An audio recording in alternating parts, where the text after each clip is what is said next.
Padahal waktu itu kan orang berpikir bahwa Indonesia ya Soekarno, Jawa, mungkin juga ada embel-embel yang lain. Iya.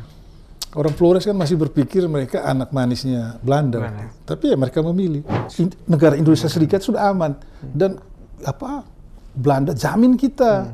Coba kalau kita gabung dengan Indonesia, kamu bisa jamin nggak itu Soekarno tuh nanti bikin Flores jadi negara Islam nanti?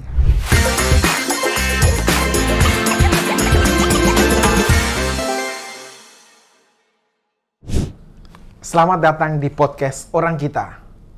Percakapan kami dengan Profesor Gary van Klinken, Profesor Emeritus dari Universitas Amsterdam, seorang Indonesianis yang meneliti tentang pembunuhan di Maumere 1965-1966 di podcast Orang Kita pada beberapa edisi yang lalu mendapatkan tanggapan yang luas bagi masyarakat Nusa Tenggara Timur, terlebih khusus masyarakat Maumere Flores.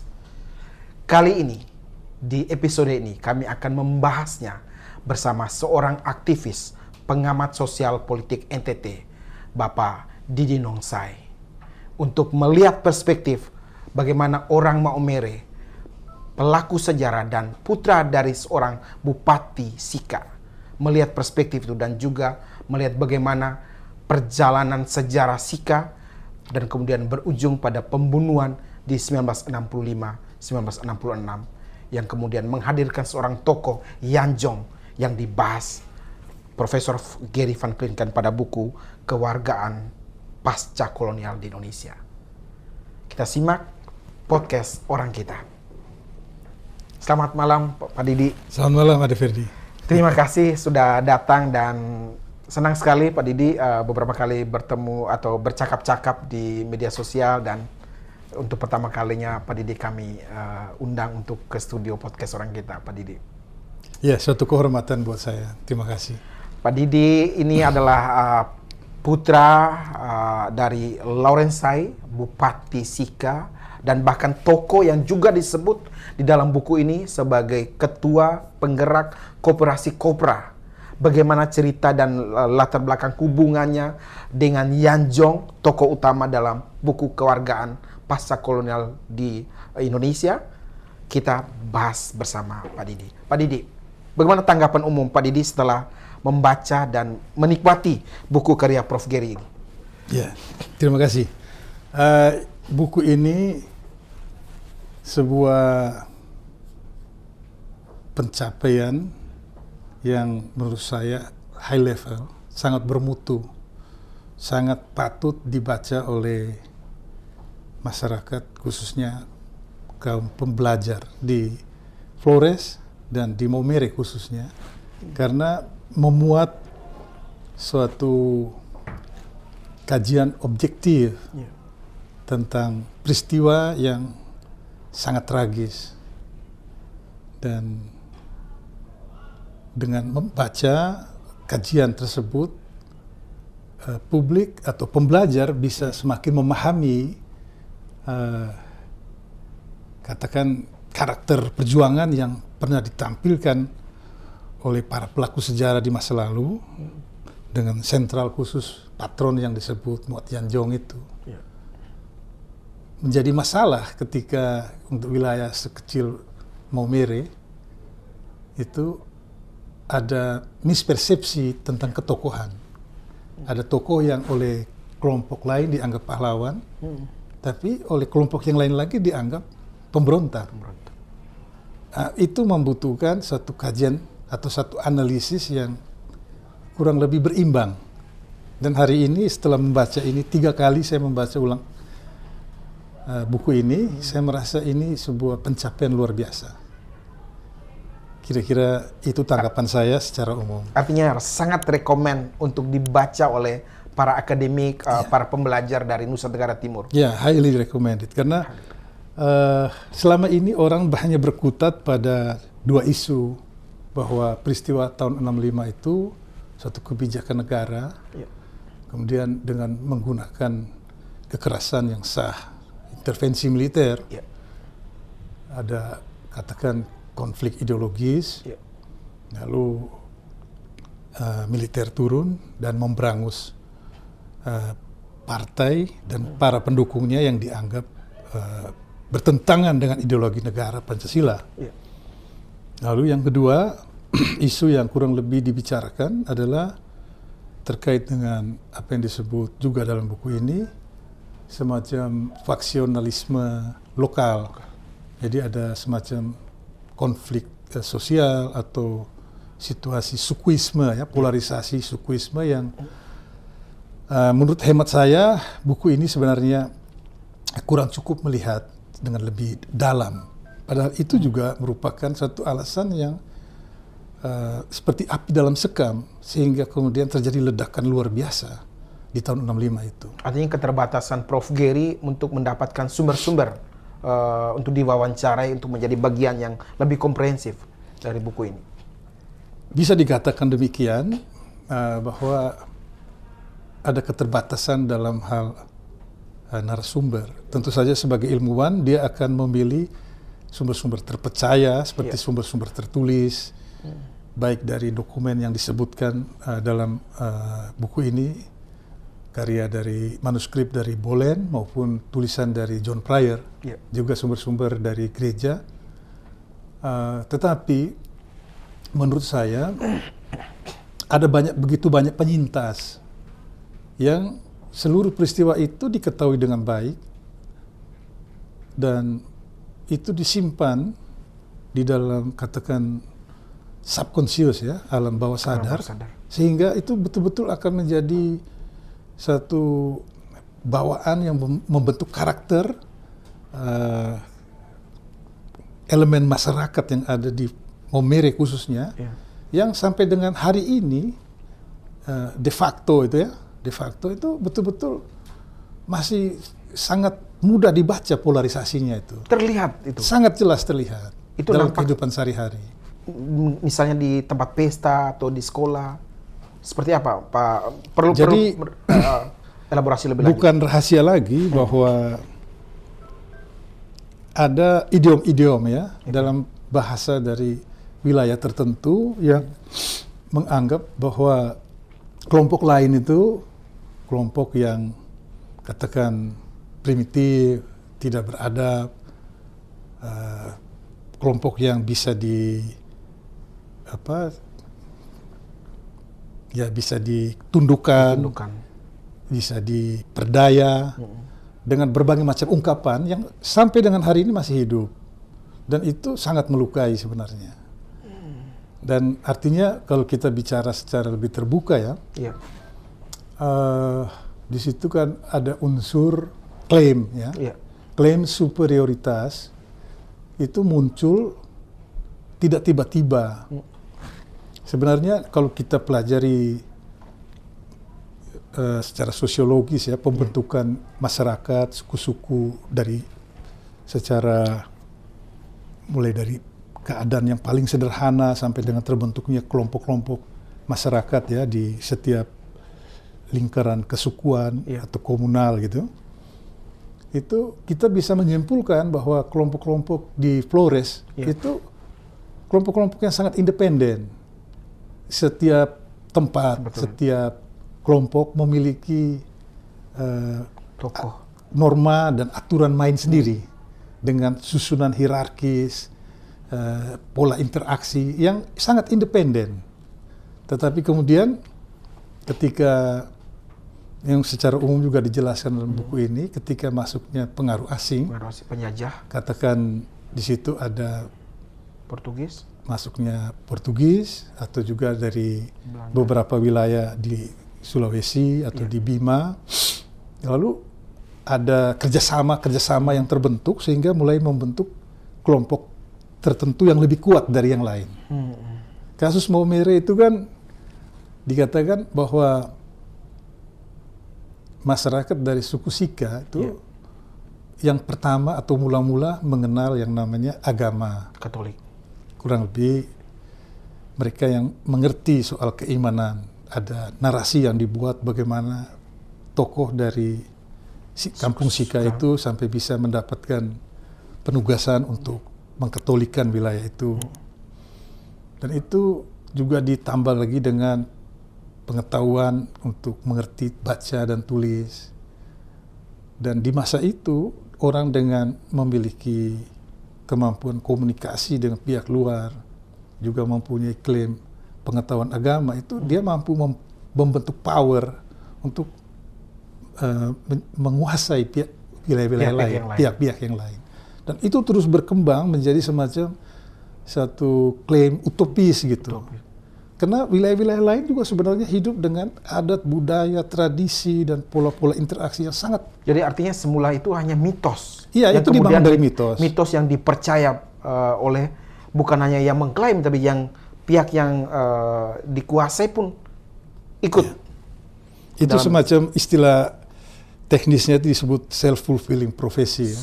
Jadi ketika terus dikatakan bahwa kamu bodoh, kami lebih pintar. Kamu tidak beriman, kami lebih pintar. Semacam Stockholm Syndrome gitu ya. Orang terus ditekan, akhirnya dia mengakui memang kamu lebih hebat. Perlawanan terhadap itulah yang diperjuangkan oleh Yanjong pada dasarnya. Artinya dengan kondisi semacam itu timbullah ketidakmerataan, ketidakadilan, ada pola-pola yang disebut patrimonial itu. Betul. Ada dominasi, ada superioritas, ada subordinasi. Sehingga daerah lain itu betul-betul menjadi wilayah taklukan. Dan simbol-simbol dibangun dengan bahasa, misalnya dengan belis, budaya itu ya. Artinya seorang laki-laki dari wilayah lain ketika ingin mempersunting perempuan dari wilayah ini, itu dinarasikan sebagai suatu perkawinan yang nanti akan membentuk keluarga yang hebat. Karena wanita ini berasal dari semacam kelompok unggulan atau ras unggulan. Sehingga kamu harus bayar mahal. Nah, sebaliknya apabila laki-laki dari wilayah ini ingin mengambil dari wanita dari lain, mungkin itu akan diambil sebagai semacam budak yang bisa dibeli setiap saat. Jadi pola-pola seperti ini yang membuat ada superioritas atau ada dominasi. Dan terus begitu sehingga yang katakan disebut oleh buku ini itu ya patrimonial atau mental budak. Orang berada dalam ketakutan, orang berada dalam ketundukan. Nah, itu yang dilihat secara jeli oleh Yanjong. Yang kemudian membentuk Kani 5 tadi, Kangai, Nita, Lio, Maumere. Ya, artinya secara etnisitas kelompok itu betul-betul ada di bawah taklukan. Kemudian ya dengan dukungan Belanda. Kerajaan yang dipimpin oleh Raja Thomas, Raja Sika itu didorong dengan Korte Verklaring oleh Belanda untuk menguasai seluruhnya supaya secara pemerintahan tak langsung ya istilah dalam buku itu akan lebih efektif daripada dibiarkan masing-masing berdiri dengan independen dengan kelompoknya masing-masing. Lebih efektif, lebih mudah dan lebih murah. Lebih murah.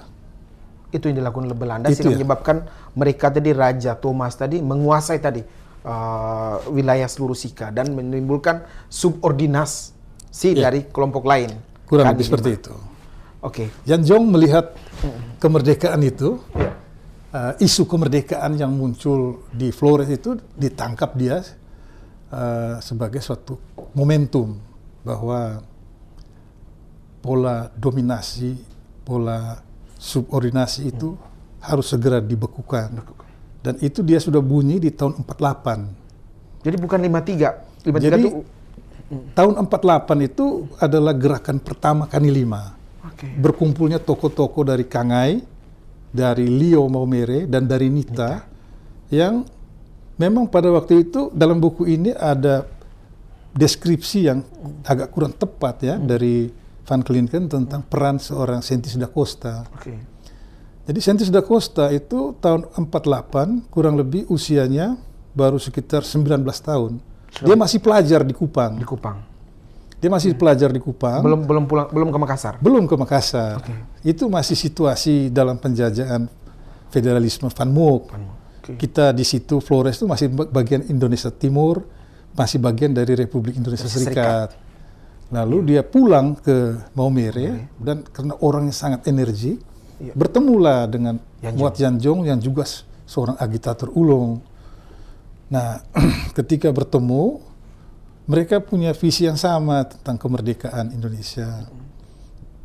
Mereka menyadari bahwa ketika kemerdekaan itu dicetuskan, hubungan patronase, hubungan primordial itu sudah selesai.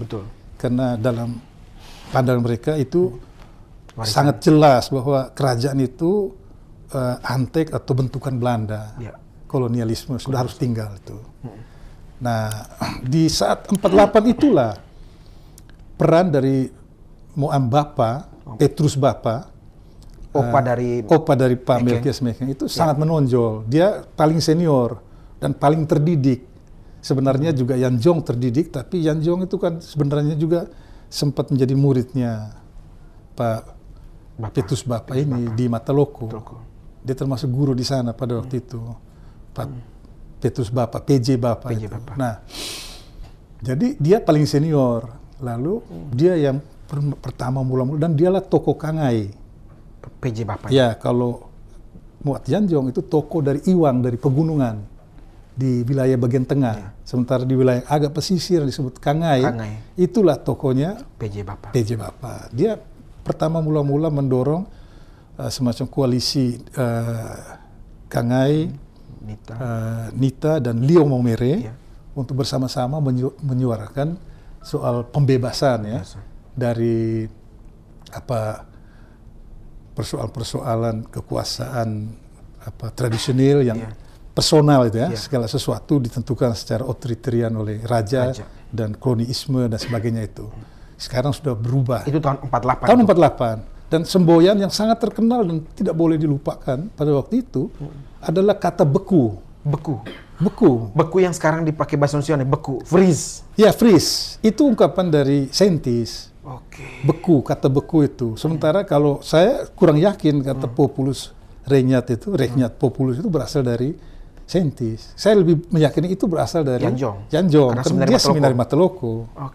Nah, jadi tahun 48 itu saintis muda itu adalah penggerak di depan yang menggerakkan anak-anak muda. Dia umur 19 tahun. Dan dia mereka dengan berani berteriak beku. Artinya kerajaan, sistem kerajaan sebenarnya. Saya pernah berbicara dengan salah satu tokoh penggerak dari Nita, namanya Pak Felix Sekopung. Dia mengatakan maksud daripada beku itu juga dengan Pak saintis di Cipete.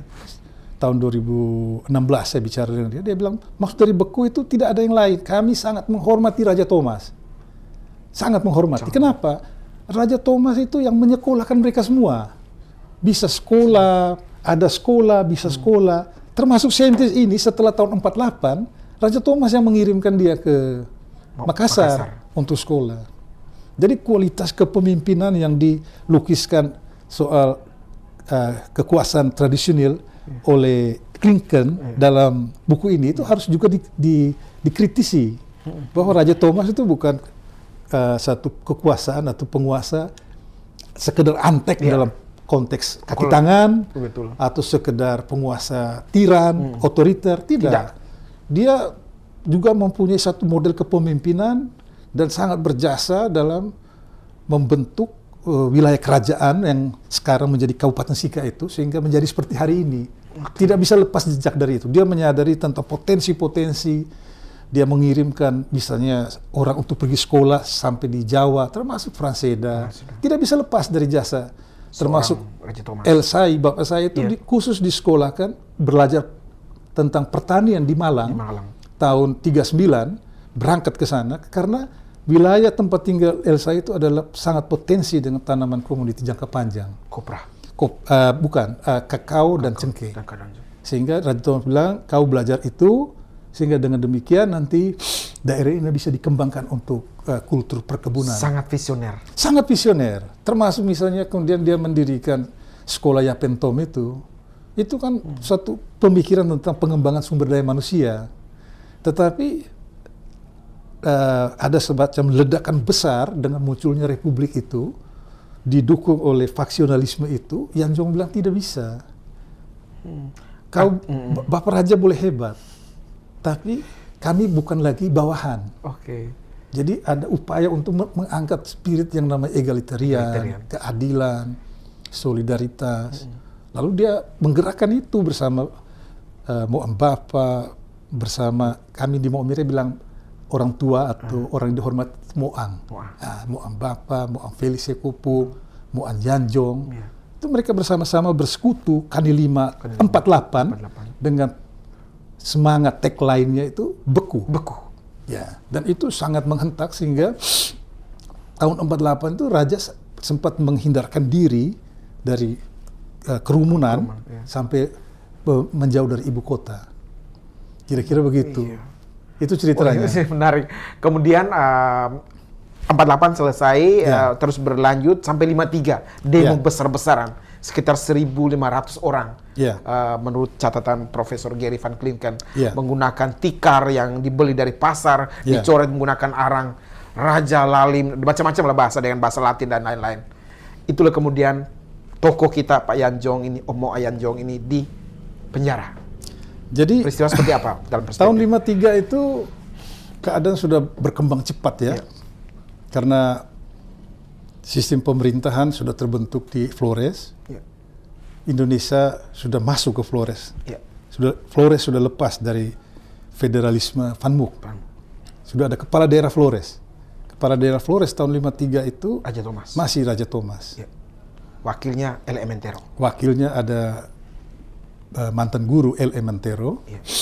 Lalu di Maumere dia menempatkan adiknya sebagai kepala Swapraja di Maumere. Pada waktu itu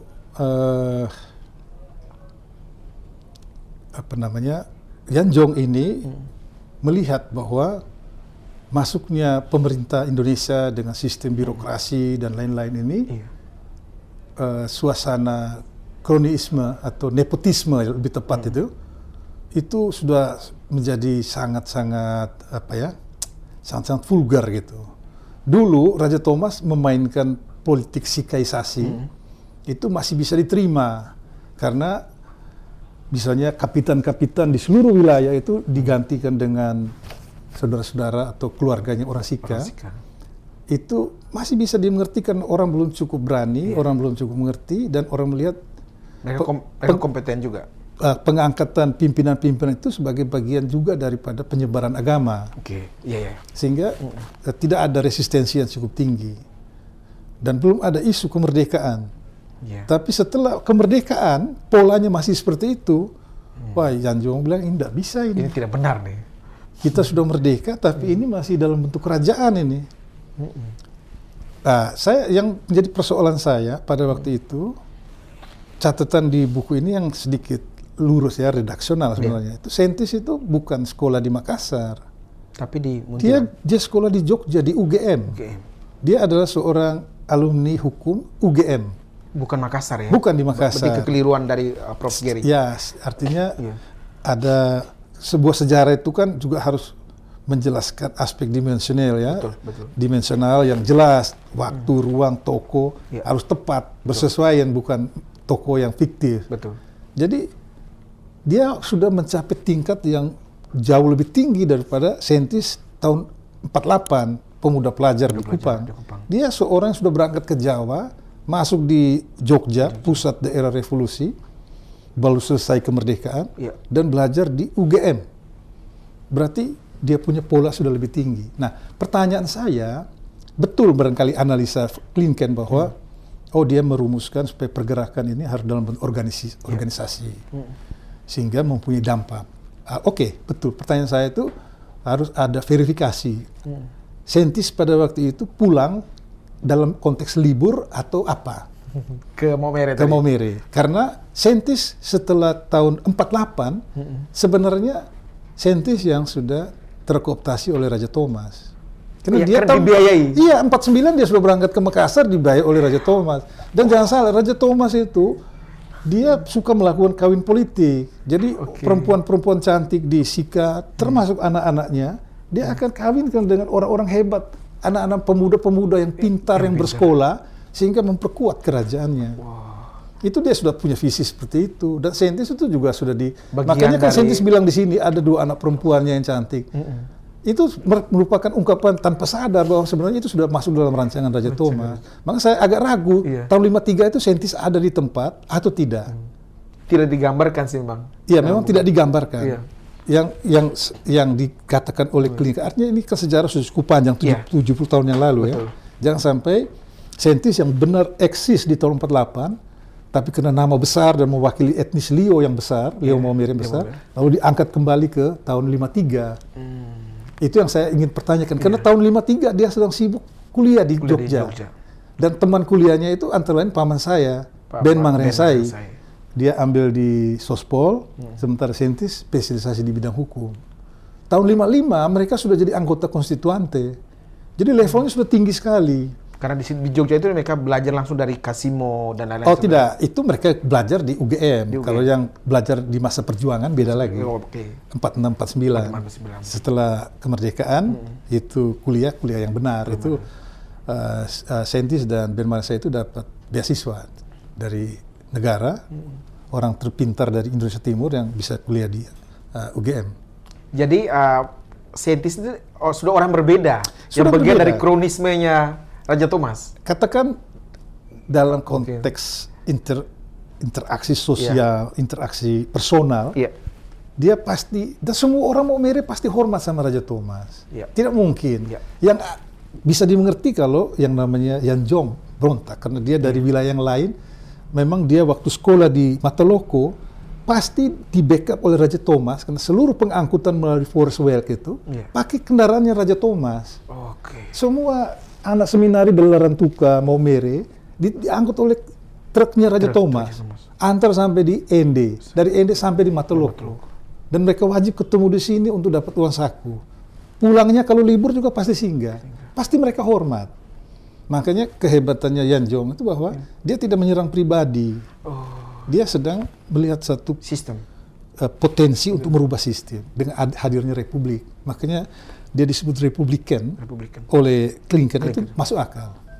Semangat Republikan yang ada di Jakarta, yang sedang hangat-hangatnya, itu yang mau dibawa untuk mengubah sistem ada pertalian antara kerajaan yang saat itu ada dengan sisa-sisa kolonialisme di masa lalu. Ya, dia menangkap bahwa Republik itu sudah bukan lagi soal kebaikan pribadi, tapi soal hak. Soal kesetaraan, soal keteraturan bersama, bukan kebijakan dari raja. Dia menolak itu. Itu hebatnya seorang Yanjong. Baik. Kita lanjut Pak Didi. Siap. Itu tahun 53, demo besar-besaran 800 sampai 1.500 diperkirakan orang hadir di bawah aktivisme atau agitator seorang Yanjong. Kemudian beliau dipenjara. Berlanjut entah kenapa di tahun 65 peristiwa di Jakarta, G30 SPKI. Masuklah kemudian ke Maumere instrumen hukum, instrumen politik dari Jakarta, membumi hanguskan, membunuh orang-orang yang terlibat atau terkait komunis. Dan Yanjong diikutkan. Padahal dalam sejarah kita tahu bahwa dia tidak ada kaitan apapun dengan komunis. Dan kemudian dia dibunuh atas dasar ada kaitan dengan komunis. Bagaimana Pak Didi? Jadi sebenarnya itu lompatan yang cukup jauh Pak Ferdi. Ada beberapa peristiwa stepping stones yang perlu dijelaskan sehingga perjuangan yang idealis seorang Yanjong yang oleh Clinton disejajarkan dengan proklamasi Bung Karno itu, bahwa Bung Karno menyatakan kami merdeka, penjajahan harus dihapuskan. Dan Yanjong bilang di Maumere dalam skala lokal, populus, rakyat populus, itu sejajar sebenarnya pernyataan independensi. Ada beberapa peristiwa yang juga harus diterangkan sebelumnya supaya dari 53 ada sampai benang 65. merahnya, sehingga menghasilkan ledakan itu. Peristiwa 53 itu dalam persepsi sosial di Maumere itu oleh masyarakat setempat itu tidak dianggap sebagai suatu peristiwa politik, tapi lebih pada semacam satu gerakan sosial yang diagitasi oleh Yanjong dan kawan-kawan karena latar belakang dominasi segala macam itu, dan itu mengingatkan orang pada pola-pola huru-hara atau pemberontakan yang pernah dilakukan 50 tahun sebelumnya oleh Moang Teka. Jadi memang kalau kita orang Flores khususnya pernah ke Maumere atau orang Maumere, orang tahu orang Sika itu well organized, lemah lembut, terstruktur. Orang Sika ya, kampung Iya, Sika. siap. Mungkin karena agama, mungkin karena suku, genealogis dan sebagainya. Tapi dari orang Lio misalnya, omong harus lurus-lurus. Orang Wolowiro mereka omong sembarang pukul. Orang Hewokloang juga begitu, jangan omong sembarang-sembarang. Orang kau politik terlalu banyak, saya pukul kau. Kira-kira begitu. Kira-kira. Nah, jadi maksud saya Kalau gini, Moang Teka tuh dari Monteka itu dari wilayah timur. timur. Ya. Oke. Jadi yang menjadi inspirator. ya, itu mengingatkan seperti itu. Jadi orang Kacau Balo ini mereka turun ke kota kecil itu. Dan itu menimbulkan ketakutan. Sehingga itu peristiwa tahun 53 lebih dianggap seperti huru-hara. Bukan satu peristiwa politik. Oke. Yang sebenarnya hari ini digarisbawahi oleh Clinton.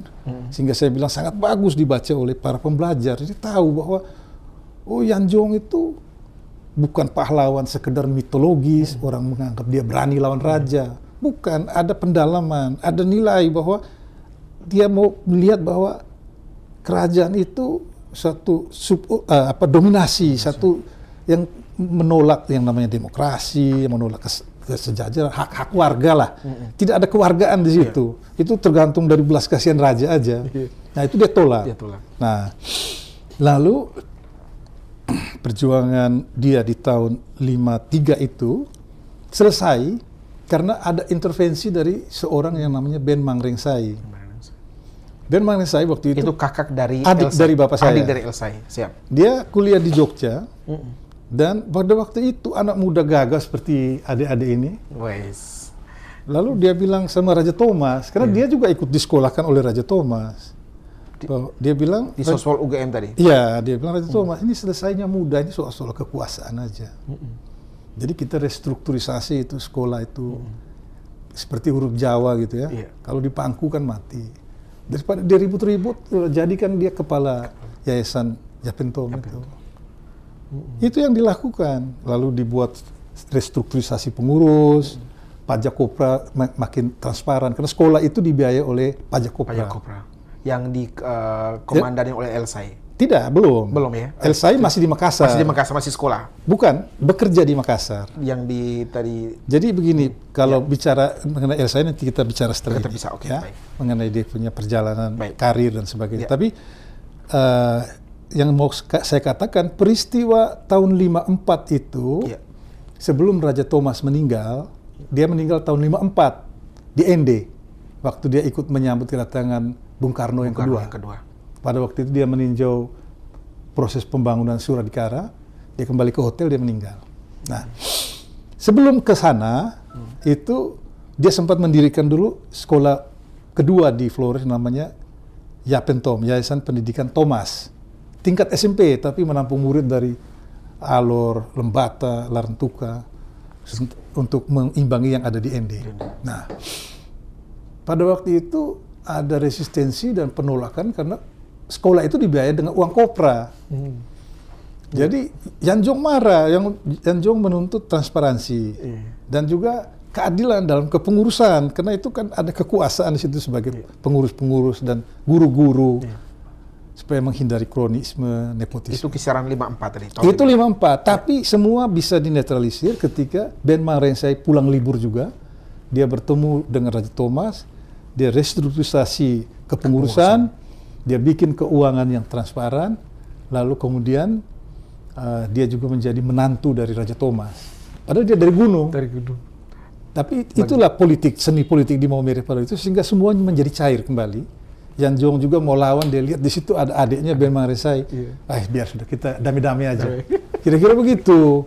Itu tidak boleh dilupakan karena kapasitas seorang Ben Mangrengsai itu juga tidak hanya sedikit kalah dari yang namanya Franseda, baik jabatan maupun prestasi. Sampai duta besar kalau tidak. Iya, dia pernah ketua anggota konstituante, pernah wakil ketua DPR GR, yang secara konstitusional berhasil merumuskan pergantian dari Bung Karno presiden seumur hidup kepada Soeharto pemegang mandataris Supersemar. Itu kerjaannya Ben Mangrengsai.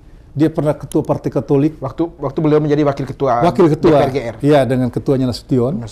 Tahun 66-67 itu proses di MPR itu sangat-sangat krusial karena ada dua presiden. Ada dua kepemimpinan, Presiden Bung Karno seumur hidup dan dan Presiden Soeharto yang belum ditetapkan resmi, tapi dia presiden de facto karena dia memegang Super Semar itu. Nah itu yang merubah itu kan harus butuh katakan ketetapan konstitusional melalui MPR, DPR MPR. Itu yang godok semua itu Ben Marensai. Tapi namanya seperti tenggelam kan? Iya, lebih muncul Franseda. Ya, karena memang Franseda memang kemudian sempat menjadi menteri di beberapa dan mempunyai juga kapasitas yang sangat hebat. Tapi Ben Marensai itu sebelum saya kembali ke 54 dia kemudian ditawari oleh Soeharto untuk masuk Golkar dan diangkat jadi menteri, tetapi dia menolak mempertahankan itu karena beliau sangat PNI. Dia orang Partai Katolik. Partai Katolik. Dia ketua Partai Katolik terakhir yang ikut menandatangani fusi pembentukan PDI. Pada waktu Soeharto membentuk hanya 3 partai, kaum nasionalis bergabung membentuk Partai Demokrasi Indonesia. Salah satu penandatangan pembentuk fusi yang disebut deklarator itu tahun 71. Tahun 72-73, saya lupa tepatnya. Dia ikut menandatangani itu. Dan mereka pendiri sebenarnya daripada PDI yang kemudian jadi PDIP. Begitu. Nah, dari tahun 54 itu dia yang menyelesaikan. Dan pada waktu itu orang Maumere yang pergi sekolah itu masih sedikit sekali. Yang sekolah tinggi, hanya Sentis dan Ben Marensai. Yang lain sekolah-sekolah tinggi kecil-kecil di Makassar atau di Surabaya tapi tidak terdengar namanya. Sekolah-sekolah kejuruan. Yang sekolah paling tinggi pada waktu itu masih ada di Belanda, namanya Franseda. Dia belum kembali. Dari Ndawal ke Muntilan, Muntilan ke Belanda. Dari Muntilan, dia berjuang dulu di Perang Kemerdekaan. Lalu dia selesaikan eksamen verklaring tahun 50, lalu dia dapat beasiswa berangkat sekolah di Belanda sampai dengan tahun 56 baru kembali ekonomi. Jadi di Maumere situasi itu tanpa ada kehadiran Franseda. Pada waktu sampai dengan 55 Franseda belum inaktif. Tapi tahun 55 setelah tahun 54 terjadilah pemilu pertama di Indonesia. Nah, itu masih tidak boleh dilupakan, ya. Masih banyak partai waktu itu. Ya, masih multi partai. Dan itu barangkali dibilang pemilu yang paling demokratis, paling luber, paling adil pada waktu itu. Pada pemilihan umum tahun 1955 itulah Partai Katolik yang waktu itu masih didukung sepenuhnya oleh gereja itu menang mayoritas di seluruh Flores. Seluruh Flores itu masih daerah Flores, bagian daripada Sunda kecil itu dimenangkan oleh Partai Katolik. Gitu. Dan itu mempunyai beberapa akibat juga di kemudian hari yang sangat mendukung Pak Franseda itu, seperti misalnya Kompas Gramedia, Kompas itu bisa muncul, kan harus ada pelanggan. Itu anggotanya dari situ semua, anggota Partai Katolik itu, misalnya itu ya. Betul. Nah, dan mereka juga menjadi bagian dari koperasi dan sebagainya itu. Jadi dimobilisasinya mudah. Nah, tahun 55 itu Yan Jong menjadi anggota DPR, terpilih sebagai anggota DPR. Sudah keluar dari penjara tuh? Dia baru diproses penjara tahun 57, Pak. Jadi 53 peristiwa lagi belum disimpan dulu. Ya kayak Harun Masiku gitu ya. Kasusnya sudah tahun-tahun sampai hari ini masih diproses atau diendapkan. Nanti tunggu dia muncul baru. Jadi tahun 55 beliau jadi anggota DPR. Anggota DPR menang. Dan kemudian dia sempat juga menduduki posisi sebagai camat BPH itu ya. BPH itu semacam penasihat untuk raja. Itu hasil kerjaan dari Ben Marensai. Mengatur ulang karena dia di Gajah Mada itu belajar tata negara, sospol dan bidang khususnya tata negara, dan dia pada waktu itu sudah kerja di Kementerian Dalam Negeri sehingga dia bisa atur semua, termasuk calon mertuanya itu Raja Thomas itu. Gitu. Sehingga kemudian anggota DPR. Jadi dia agak aman lah si Yan Jong tadi. Dia kemudian jadi anggota DPR karena pemilihan yang luber tadi. Lalu dia berjalan terus, tapi tetap di dari partai apa beliau? Partai Katolik. Partai Katolik. Semua orang Flores Partai Katolik pada waktu itu, yang guru, yang tamatan seminari, seminari, yang siapapun orang Flores pasti Partai Katolik pada waktu itu.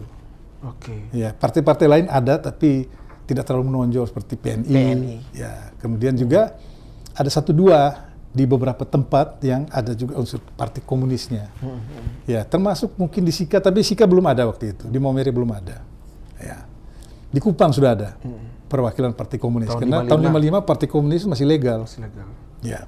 Lalu ber-57 Baru 57 karena begini, Pak Yanjong ini seorang yang sangat bicara secara bebas ya, saya katakan ini, sangat anti Sika. Jadi ada pesta orang Sika di kota Maumere, dia minum moke sampai mabuk, dia datang di situ baru dia tuan pesta, dia maki hancur. Wah, ini uang kamu bikin pesta rame-rame, pasti uang korupsi semua ini. Oh my. Begitu. Dia bilang, ya dengan sedikit kasar ya kalau bisa diedit. Iya. Kantor daerah di Maumere itu, kata daerah itu sudah makian. Oh iya, betul. Daerah. Iya. Kantor daerah di kota Maumere itu isinya da Silva, da Gomez, da Lopez, da Gama, sama da Uti juga. Dia nggak peduli. Iya. Tapi karena sudah minum moke tadi. Sudah minum moke, dan memang dia orang dari wilayah mereka kalau sudah minum moke, Ade Ferdi, itu tambah pintar.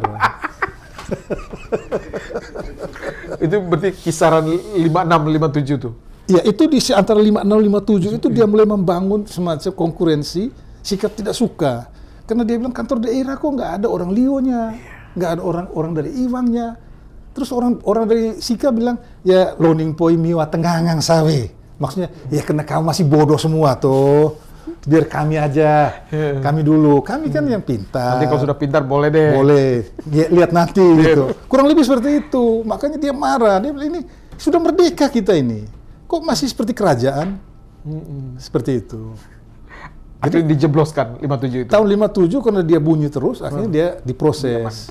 Ya. Di pengadilan itu berarti? Di pengadilan.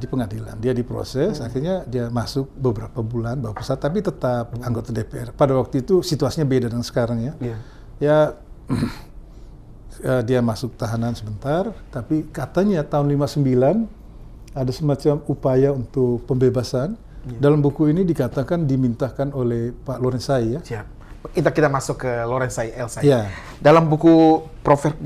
Gary Van Klinken ini cukup banyak menyebut Elsai, ketokohannya membidangi sebuah lembaga yang cukup penting di Maumere, di Flores itu, lembaga Bank Kopra yang kemudian awalnya di Ende, kemudian berlanjut di hampir seluruh wilayah di Flores. Bisa diceritakan peran seorang Elsai? Ya, supaya gambarannya agak lengkap, saya ceritakan bahwa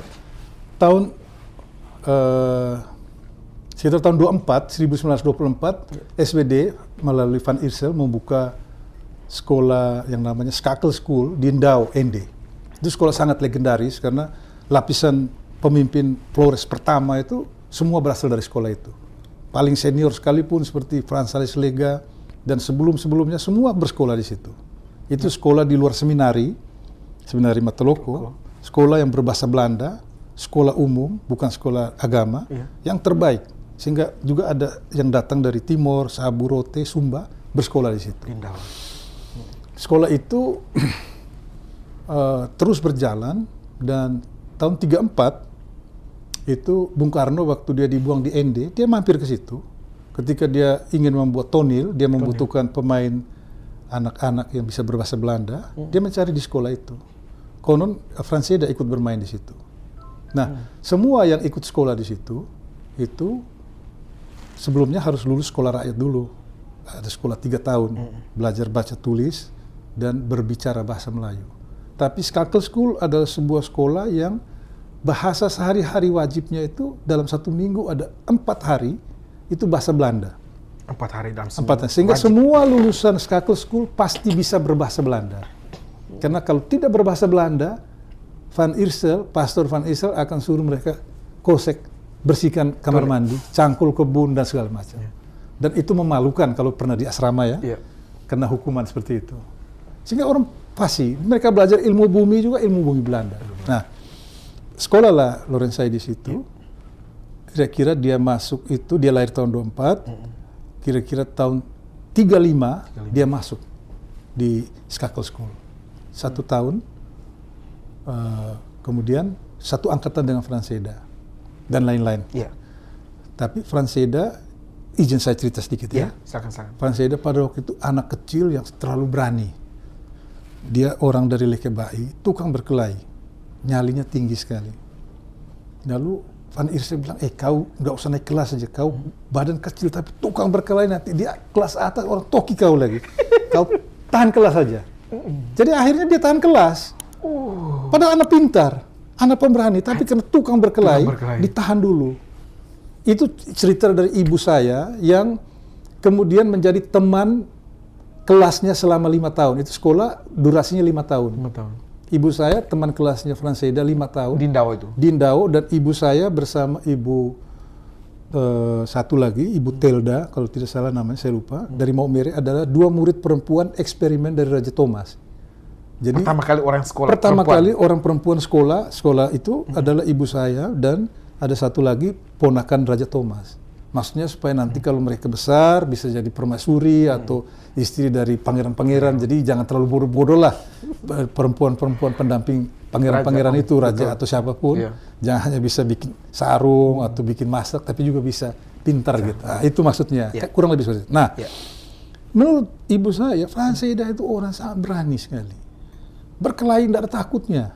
Anak Ende, anak Kurubege, anak Sabu, anak Subu, dia hantam semua. Sehingga orang sangat segan sama dia. Dan pintar di kelas. Dia terpintar. Tapi karena dia tukang berkelahi, pastor bilang kau tahan kelas. Tinggal kelas, istilahnya tinggal kelas. Nah, seharusnya satu angkatan dengan Elsai. Tadinya satu angkatan. Jadinya adik kelas. Jadinya adik kelas, satu angkatan dengan ibu saya. 5 tahun kemudian, tahun 39, bapak saya berangkat dengan teman-teman seangkatannya ke Jawa untuk sekolah lanjutan. Tahun 39 berangkat. Bapak saya ke Malang, sekolah pertanian, Kultur School di Malang. Setara SMA. Itu setara SMA, Kultur School. Franseda 1 tahun kemudian baru berangkat. Ke Muntilan. Dia berangkat ke Muntilan untuk belajar di HIS, sekolah guru ya, dipimpin oleh Van Liet di situ. Itu salah satu sekolah terbaik pada waktu itu, bergabung dengan Elmanik, dengan pencipta-pencipta lagu termasuk W.R. Supratman dan lain sebagainya. Nah, jadi pertemanan mereka itu sudah dari kecil, dari usia 11 tahun sudah selalu bersama-sama dan dalam asrama internat, sehingga pertemanan itu sudah seperti persaudaraan, sudah tahu luar dalam lah. Kita sama-sama pernah di asrama, jadi tahu lah. Siap. Ya.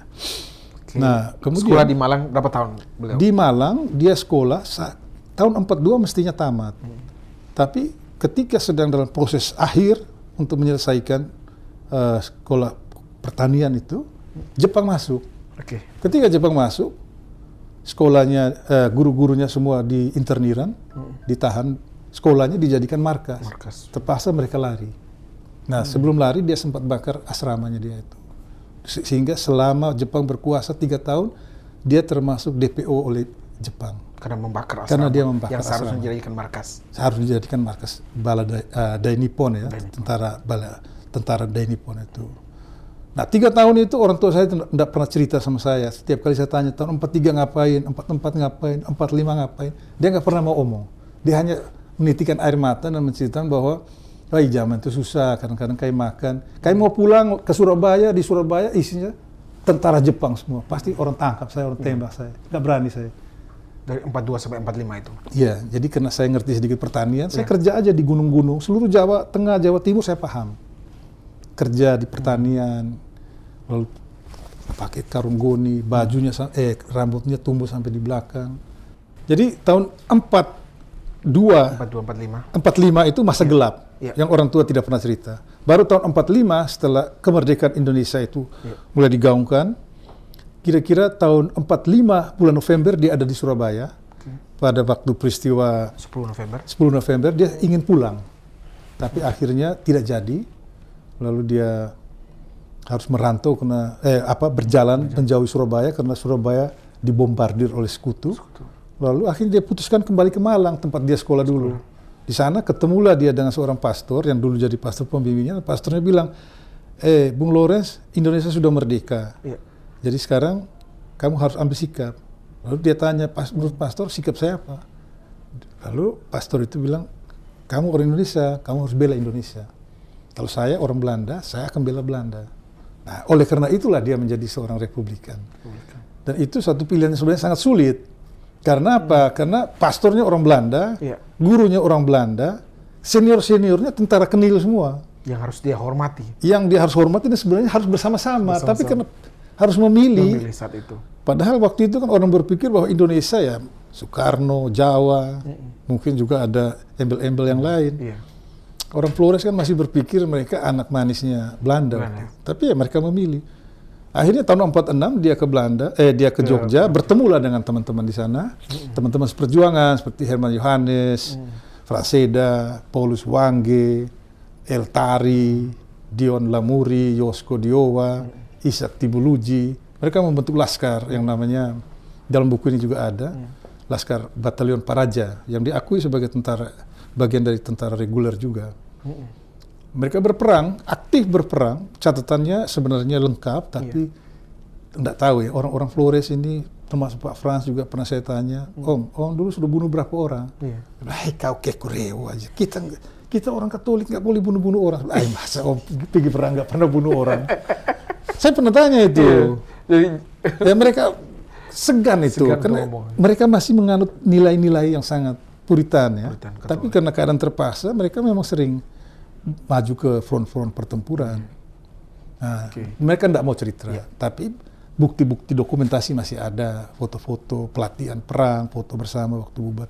Tahun 49 perang selesai, Desember ada pengakuan kemerdekaan. Setelah KMB, Konferensi Meja Bundar. Ya, kemudian proses kembali dari RIS menjadi RI. Pada waktu itu perang sudah usai. Kebetulan orang tua saya tinggal eksamen verklaring. Dia keputuskan untuk selesaikan ujian persamaan itu di Bogor. Maka dapatlah dia ijazah sekolah pertanian. Dengan ijazah itu, waktu itu ada kebijakan, you mau terus jadi tentara atau mau sekolah? Elsai, Fraseda memilih sekolah. Paulus Wange memilih pulang kampung. Makanya mereka jadi sipil. Sementara Ishak Tibuluji, Yosko Diowa, El Tari terus di militer. Itu masa angkatan semua itu. Itu mempengaruhi masa depan NTT berikutnya mereka. Iya, dan artinya kalau mereka terus, macam Fraseda kalau dia terus di militer, dia jenderal juga. Saya mau katakan itu. Iya, siap. Ya, tapi mereka pilih sekolah. Fraseda terus di Surabaya, terus ke Belanda. Orang tua saya tahun 50 oleh atasan langsung dapat pekerjaan.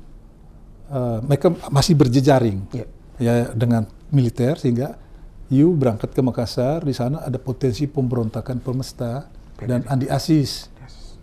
Jadi ada Andi Asis duluan ya sebelum Permesta. Permesta itu nanti di 57. Kamu ke sana untuk netralisir keadaan. Kenapa? Karena di Makassar itu ada kurang lebih sekitar 3.000 sampai 5.000 orang Flores yang jadi pendukungnya Van Mook, dan mereka kemungkinan besar juga akan dukung itu Andi Asis. Mereka nggak suka dengan Indonesia Soekarno, mereka nggak suka. Tolong bereskan itu. Bilang sama mereka bahwa kalian sudah jadi Indonesia, RI sudah ada. Nah itu tugasnya. Makanya dia sambil kerja di keahliannya adalah di pertanian, dia mengurus balai penelitian hama kopra yang pada waktu adalah komoditi utama dan jangkauan wilayahnya seluruh Indonesia Timur. Dia ketemu orang-orang Flores di mana saja dan bilang kita Indonesia saja karena begini. Begitu. Jadi sembari bekerja, sembari mengkampanyekan semangat Republik. Iya, kurang lebih seperti itu sampai tahun 55 ada di Makassar. Nah, ada peristiwa yang saya pernah cerita bagaimana pertemuan dia jauh setelah dia dari Skakel School. Karena saintis ini adik kelas di Skakel School. Di Indau. Lalu mereka bertemu lagi di Makassar. Pada waktu itu saintis sudah mulai persiapan untuk ke Jogja. Tapi saintis waktu itu adalah pemuda demonstran di Makassar yang mendukung Raja Thomas dan hari-hari bilang bunuh Soekarno, RI bohong. Mereka pendukung RIS. Nah, di Makassar itu tokoh masyarakat orang Flores namanya Yakob Desa.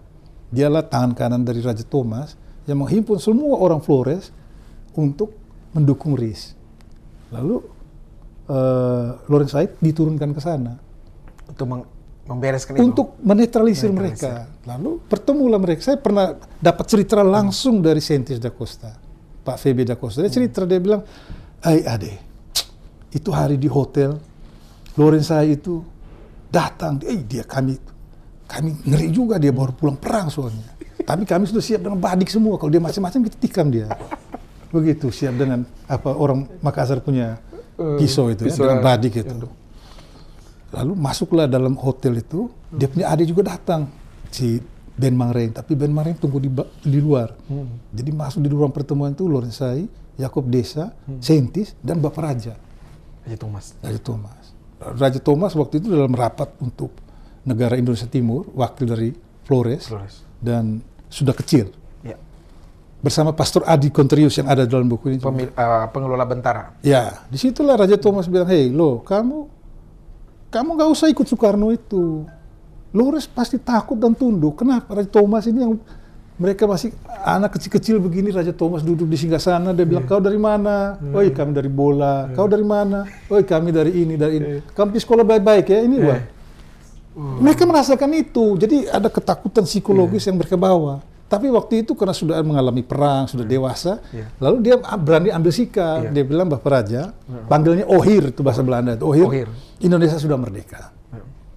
Jadi kita harus gabung dengan Indonesia. Dan anak-anak di sini, orang-orang kita, orang Flores, orang Maumere, jangan ribut-ribut lagi. Hei, tidak bisa. Tidak bisa, karena kamu jamin apa? Kami Flores ini sudah aman dengan negara Indonesia Serikat sudah aman. Dan Belanda jamin kita. Coba kalau kita gabung dengan Indonesia, kamu bisa jamin nggak itu Soekarno tuh nanti bikin Flores jadi negara Islam nanti? Itu Sentis yang ngomong itu. Saya tulis dalam Facebook saya, beranda saya, Pak Sentis yang ngomong. Lalu anak-anak Flores di Makassar sudah marah sekali itu. Ini orang datang mau jadi provokator, kita sudah aman jadi negara Flores, bagian dari Flores, dari Indonesia Timur, datang. Terus, tapi Lorenzai tetap tenang. Lorenzai bilang, Bapak Raja, saya dengan teman-teman ikut berjuang di Jogja. Ada Franseda di situ, ada Paulus Wangge di situ, dan masih teman-teman yang Bapak Raja juga tahu semua. Kami inilah yang menjamin bahwa Indonesia ini bukan negara agama. Semua orang berjuang di Jogja. Ada orang dari Manado, dari Batak, jenderal-jenderalnya juga banyak yang Kristen. Menteri-menteri yang kita lihat di Jogja juga banyak yang Kristen. Ada Pak Kasimo, ada macam-macam. Jadi ini bukan negara agama. Nah, Raja Thomas agak marah, dia bilang, tapi benar ini ya, belum putuskan. Memang kenyataannya Sunda kecil, bagian dari negara Indonesia Timur, itu adalah bagian yang terakhir menyatakan mendukung negara Indonesia Timur kembali ke pangkuan Republik Indonesia. Itu paling akhir. Paling akhir, karena mereka dipengaruhi oleh katakan kampanye Van Mook dan kelompok gereja yang katakan bukan nasionalis. Sementara Adrianus Contrius itu nasionalis. Dia mendorong supaya Flores kembali ke Indonesia saja. Itu yang terjadi. Nah, akhirnya itu tahun 55. Bukan, tahun 50. Tahun 50. Sorry, ya. Ya. Lalu tahun 50 sampai 55 itu dia seorang teknokrat bekerja di Balai Penelitian. Dia seluruh orang dari Flores pada waktu itu kalau merantau ke Makassar pasti cari dia. Karena dia waktu itu mungkin hanya dia yang punya uang. Termasuk misalnya tentara Blasius Mere, itu bapaknya Goris Mere. Itu teman-teman semua itu. Orang-orang Flores yang pertama ada di Makassar itu, orang-orang ND dan lain-lain. Tahun 55, L.E. Montero berangkat, ada pertemuan di Makassar. Mewakili. Dia lihat muridnya, muridnya sudah hebat ini. Mantan muridnya. Kau pulang ke ND aja. Di sana masih ada juga Kopra Fons. Kita bikin makmur Flores itu. Maka ikut perintah. Pindah ke ND. Pindah ke ND. Tahun 55 pindah ke kota ND. Kepala Kopra Fons. Kopra Fons ND, kepalanya L.E. Montero, dia sekretaris. Tapi dia melaksanakan kegiatan. Nah, Kopra Fons Flores itu satu katakan badan usaha yang luar biasa. Karena mereka punya jangkauan itu mulai dari Adonara sampai Nangaroro. Itu ditulis dengan baik oleh Prof. Gary? Masih kurang. Hanya dia mengatakan banyak gudang-gudang, banyak truk-truk. Dia tidak menyebutkan di situ bahwa Kopra Fons sedemikian hebatnya sehingga menjadi satu-satunya penggerak ekonomi Flores pada waktu itu. Karena belum ada kelapa sawit, komoditi utama masih kelapa yang variannya bisa menjadi sabun, kosmetik, obat, macam-macam. Sehingga harga kelapa sangat tinggi pada waktu itu. Dan ekonomi bergerak. Ramai sekali. Selain itu juga ada yang lain seperti ternak dan lain-lain. Tapi Kopra lah yang utama. Nah, yang saya mau katakan begitu suksesnya sehingga yang namanya Kopra Fons sampai bisa membeli kapal untuk ekspor sampai ke Singapura dan Hong Kong. Nama kapalnya kapal Reni. Dan Kapal Reni itu saking populernya sampai ada lagunya. Jadi jauh sebelum Gereja Katolik punya Santa Maria, Ratu Rosari dan Stella Maris, ya. orang koperasi kopra sudah mempunyai yang namanya Reni. Kapal Reni. Kapal Reni sandar di jembatan, tiang 3 layar 9, dengar kabar Bapak mau datang, celana jengki dasi melintang, tang tang. Keren lagunya. Iya, itu kebanggaan seluruh orang Flores. Flores mampu membeli kapal sendiri Dari Kopra. dari kopra, dari pengelolaan ekonomi. Kopra.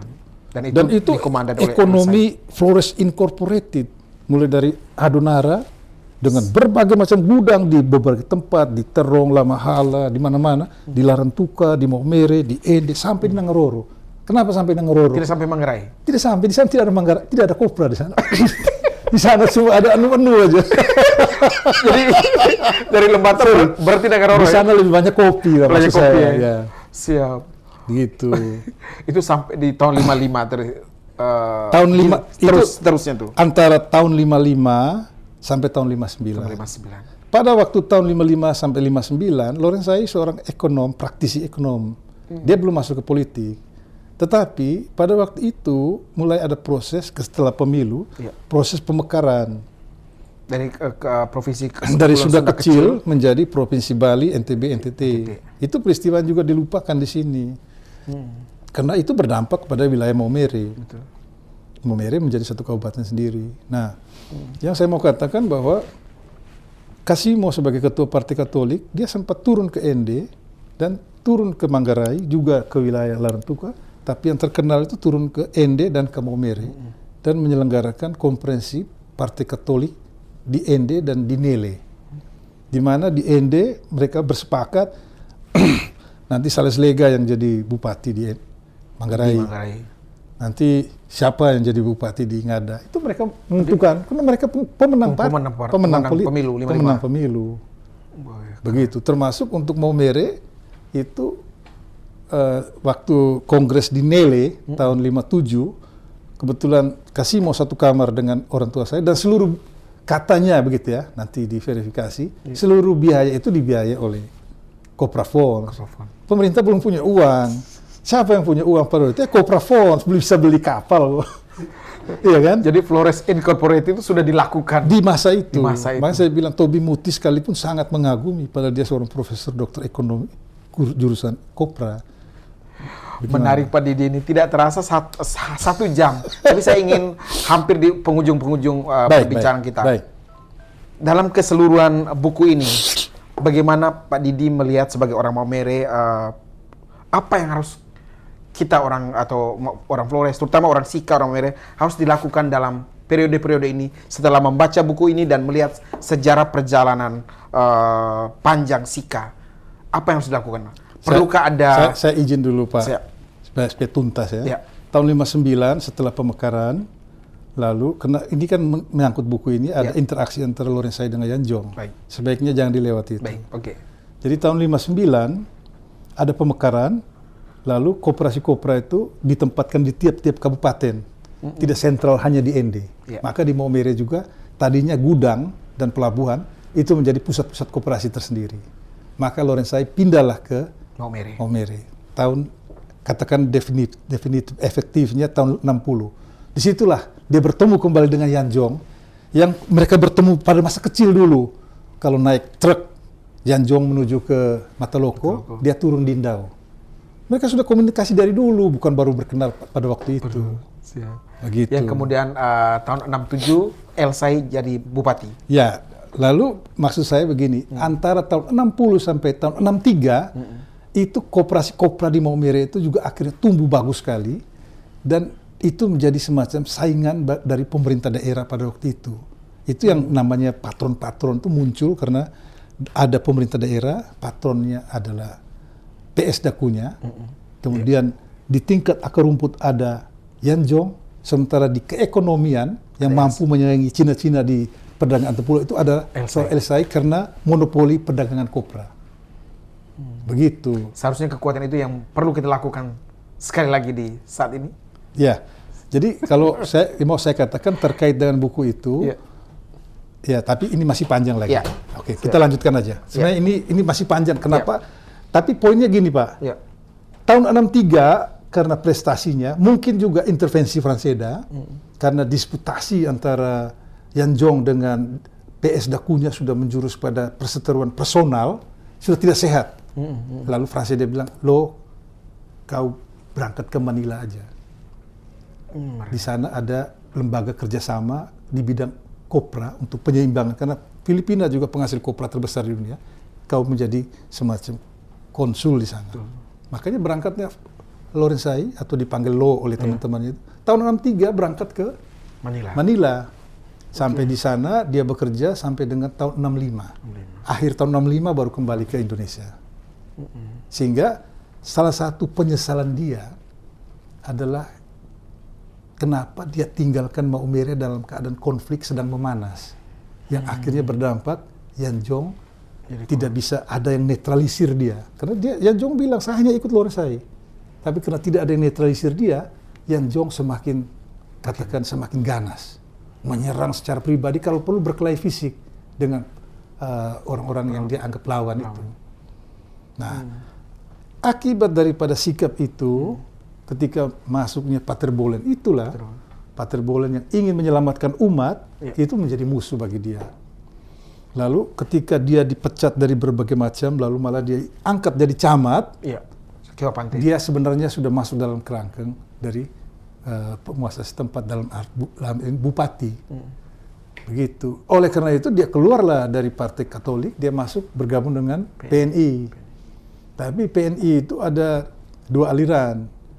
Komunis. Ada yang masih nasionalis, ada yang sudah ke kiri-kirian.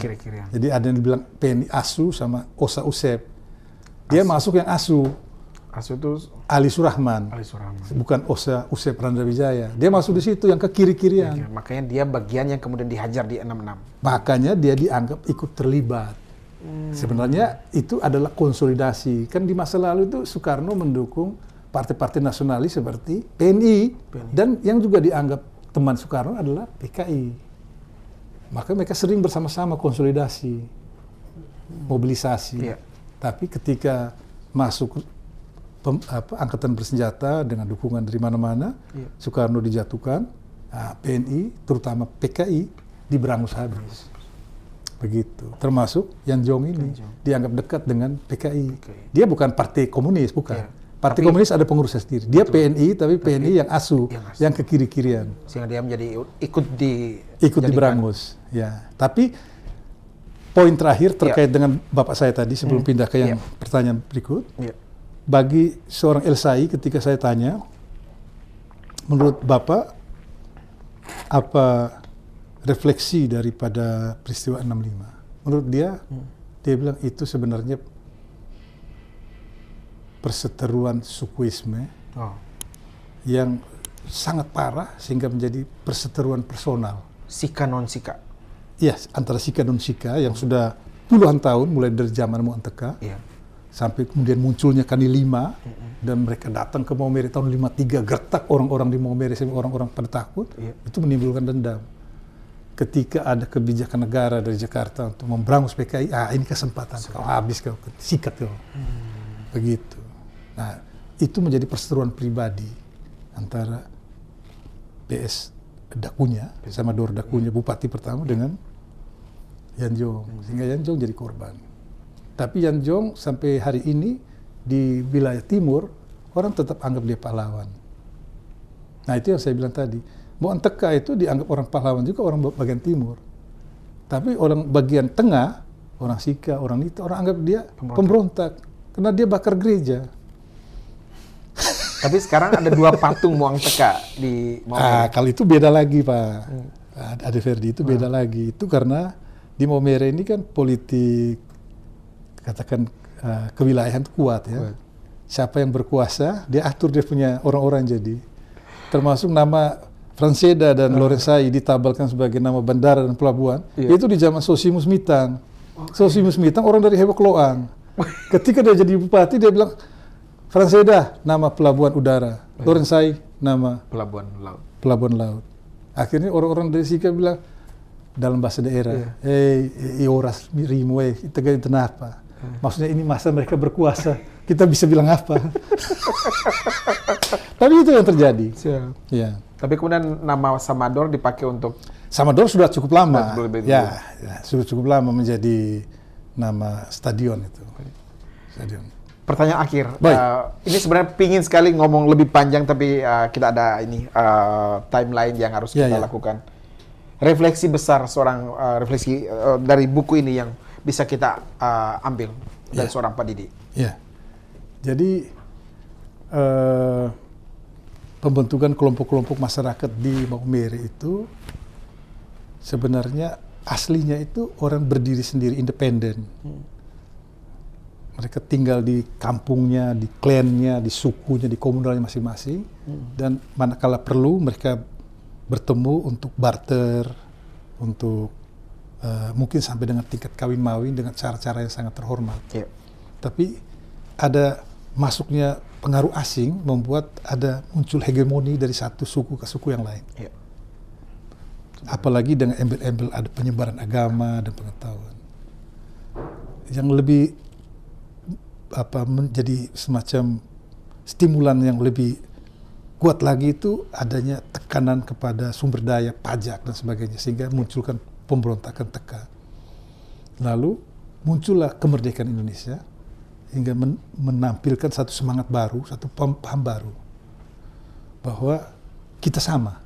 Itu satu kesadaran republikan. Mestinya nilai-nilai seperti ini yang kita katakan kita timbulkan kembali, kita gelorakan kembali bahwa ada kesamaan antara kita, bukan ada yang lebih dan ada yang di bawah.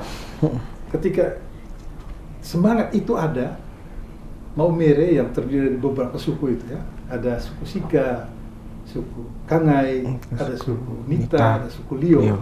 Itu bisa menjadi suatu katakan satu entitas yang bisa sangat kuat. Gitu. Kalau ini dibiarkan, tidak ada, karena peristiwa 65 itu sungguh-sungguh sangat traumatis. Kalau ini dibiarkan, lalu ini terus menjadi api dalam sekam. Yang misalnya ketika terjadi peristiwa-peristiwa politik, lalu dampaknya adalah orang akan memilih secara kelompokisme. Orang bilang di sana itu manutora-tora, orang pilih masing-masing aja. Beda dengan orang di Nagekeo, bapak pakai pakaian Nagekeo. Nagekeo itu kabupaten kecil, tapi setiap tahun selalu mengirimkan wakilnya di Kupang. Karena mereka bisa bersatu dan mengatur. Suaranya tidak terpecah-pecah. Nah, beda dengan orang Maumere, sulit sekali bersatu. Semua orang kepala batu dan pintar, barangkali. Jadi sulit bersatu, tapi karena latar belakang tadi itu. Ada kelompok-kelompok itu. Nah, ini yang harus disadari, dan buku ini betul-betul memberikan pencerahan bahwa kamu tuh sebenarnya satu dari sejarah awal, tapi pecah itu karena ada pengaruh dari luar, pengaruh asing lah, pengaruh dari munculnya agama, pengaruh dari munculnya republik. Muncul kekuasaan, muncul pengetahuan, muncul agama, akibatnya muncul perbedaan. Padahal kamu sama, orang di wilayah Flores Tengah harusnya bersatu. Jadi menurut saya itu sejarah sudah terjadi, sejarah, tapi masa depan adalah milik kita dan generasi terusnya, harus kita bangun dan kesadaran historis seperti itu. Tadi bagus sekali Ade Ferdi bilang ada kegagalan sejarah. Oke,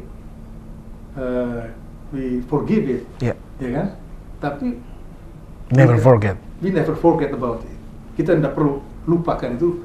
Ada ungkapan jas merah misalnya. Ya, itulah kenyataan sejarah. Tapi kita jangan lupakan itu supaya ke depan kita bisa berjalan bersama dengan kita. Jangan sampai statement. Jangan sampai perasaan dendam, polarisasi itu menjadi semacam luka batin. Ya, disimpan di subconscious, di alam bawah sadar. Lalu itu mempengaruhi kita ke karakter kita. Karakter kita, misalnya saya orang dari Maumere Timur ketemu dengan orang dari Sika, dia duduk sebelah sana, kan duduk sebelah sini. Itu otomatis, tapi kan harus dicerahkan tuh biar melebur. Hari ini sudah mulai membaik, tapi bukan sesuatu yang itu dibiarkan alamiah aja, bukan sesuatu yang didesain. Seharusnya didesain. Harus didesain, karena setiap kali muncul lima tahun sekali misalnya dalam peristiwa politik muncul, oh dia orang Liu bilang, mai pilih atau mana mai, itu sudah muncul otomatis itu. Peran rekonsiliasi ini lebih baiknya oleh gereja atau pemerintah pusat atau pemerintah daerah? Saya kira seluruh stakeholder harus bergandeng tangan, tapi peran ini harus diambil oleh anak-anak muda. Anak-anak muda itu lebih, anak-anak muda yang jauh lebih terbuka. Mereka tidak ada beban historis. Anak-anak muda harus berkumpul bersama, lalu bagaimana Maumere ke depan misalnya. Ini kita bicara konteks buku ini. Betul. Maumere ke depan bagaimana? Itu jauh lebih menurut saya jauh lebih ideal. Gitu. Siap. Terima kasih banyak Pak Didi Nongsai, seorang aktivis dan pemerhati sosial politik Nusa Tenggara Timur, khususnya Flores, putra dari seorang Lawrence Sai, seorang aktivis di masanya menjadi bupati, kemudian menggunakan kesempatan untuk membangun Flores dengan Kopra. Baik, demikian perbincangan kita dengan Pak Didi Nongsai. Sejatinya Profesor Gary Van Klinken nanti pada tanggal 31 Agustus akan ada lanjutan perbincangan juga dengan Pak Didi Nongsai jika tidak ada aral melintang. Bahkan kami berencana untuk menghadirkan putra dari Bapak Ian Jong. Pastikan nanti kami akan live langsung dari penerbit Obor di Jakarta. Teman-teman bisa saksikan perbincangan kami dengan Profesor Gary Van Klinken bersama Pak Didi Nongsai dan putra dari Bapak Ian Jong untuk lebih detail memahami dan membahas buku karya Profesor Gary Van Klinken, Kewargaan Pasca Kolonial Indonesia. Terima kasih, salam manis dari Jakarta untuk Purba Morat tercinta.